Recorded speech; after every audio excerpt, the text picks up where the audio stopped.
नजर डालते हैं आज के विस्तारित समाचारों पर। पूरे देश की साथ संगति रखते हुए असम राज्य के हर एक क्षेत्र में श्रद्धा व मर्यादा के साथ अमर स्वाधीनता सेनानी लाचित बरफुकन के 402वां जन्मतिथि पालन किया गया। इस अवसर पर सिलचर के गांधी भवन में all Cachar Karimganj Hailakandi student association ACKHSA संगठन के कार्यकर्ताओं द्वारा शहर के जाने माने दिग्गज हस्ती शिक्षाविद गुणीजनों की मौजूदगी में यह तिथि पालन किया गया।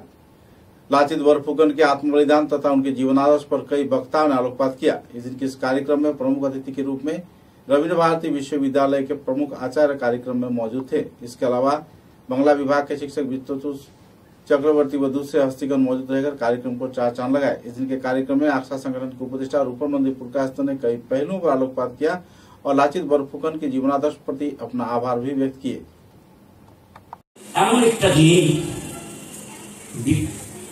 বীর লাচিত বরফুকনের 402তম জন্মদিবস সেটা আমরা শ্রদ্ধার সঙ্গে স্মরণ করছি। এই জন্য কেন আমরা 400 বছর যে পূর্তি হয়েছিল সে থেকে এই তৃতীয় বর্ষে আমরা আমাদের মতো করে লাচিত বরফুকনকে স্মরণ করছি। আজ এই লাচিত বরফুকনের জন্য আসাম ভারতবর্ষে রয়েছে। এই লাচিত বরফুকনের জন্য আমরা আমাদেরকে আত্মপরিচয় দিতে পারছি। এই মহতি বীর সৈনিককে নিয়ে আরো আগে পর্যালোচনা হওয়া উচিত ছিল। আসামের দুর্দণ্ড প্রতাপ মুখ্যমন্ত্রী ডক্টর হিমন্ত বিশ্ব শর্মা মুখ্যমন্ত্রী হওয়ার পর তিনি নিজে আহম না হয়ে তিনি বীর লাচিত বরফুকনকে শুধু আবিষ্কার করেননি, গোটা দেশ এবং বিশ্বে তার প্রতিষ্ঠা করিয়ে দিয়েছেন। এবং এই 400 বছর পূর্তিতে আমরা দেখেছি দিল্লিতে কেন্দ্রীয়ভাবে সেটা হয়েছে এবং ভারতবর্ষের তামাম ভারতবর্ষের প্রধানমন্ত্রী নরেন্দ্র মোদীজি সেখানে উপস্থিত ছিলেন এবং ভারত আসামের মুখ্যমন্ত্রী ডক্টর হিমন্ত বিশ্ব শর্মার জন্য লাচিতকে গোটা দেশ আজ চিনতে পেরেছি। এর জন্য আমি আসামের পরিক্রমা মুখ্যমন্ত্রী ডক্টর হিমন্ত বিশ্ব শর্মাকে আমি কুর্নিশ জানাই। আমরা মনে করি এই লাচিত বরফুকন জন্যই আজকে আমরা কি পেয়েছি জানেন, দেশ থেকে মামা বড় নয় বলে নিজের মামাকে শিরচ্ছেদ করতে তিনি দ্বিধা বোধ করেননি। ঔরঙ্গজেবের প্রধান সেনাপতি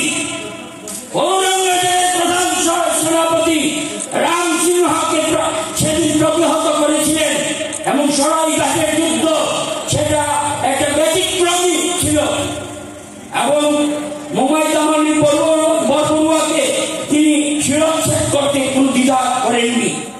তাই আজকে 1671 সনের যে সরাইঘাটের যুদ্ধ, যে যুদ্ধের জন্য মুঘলদেরকে প্রতিহত করেছিলেন আর প্রতিহত করেছিলেন বলেই তো আমরা আসাম আজকে ভারতবর্ষের মানচিত্রে রয়েছে।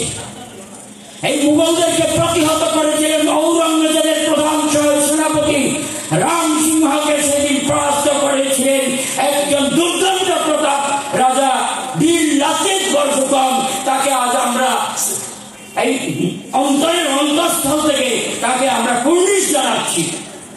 লাচিত না থাকলে আজকে মুঘলরা আজকে আসামকে ছিনিয়ে দিত। আজকে আপনি আমি আর ভারতবর্ষে তামাম ভারতবর্ষের নাগরিক থাকতাম না। তাই আজকে লাচিত বরফুকনকে নিয়ে যত চর্চা হবে, যত আলোচনা হবে, যত সিম্পোজিয়াম হবে, তত দেশ উপকৃত হবে। আজকে এই লাচিত বরফুকন 402তম যে জন্মবার্ষিকী সেটা প্রতিটি জায়গায় অঞ্চলে আরো ব্যাপক হারে যাতে হয় তার জন্য আমরা আসাম সরকারের দৃষ্টি আকর্ষণ করছি।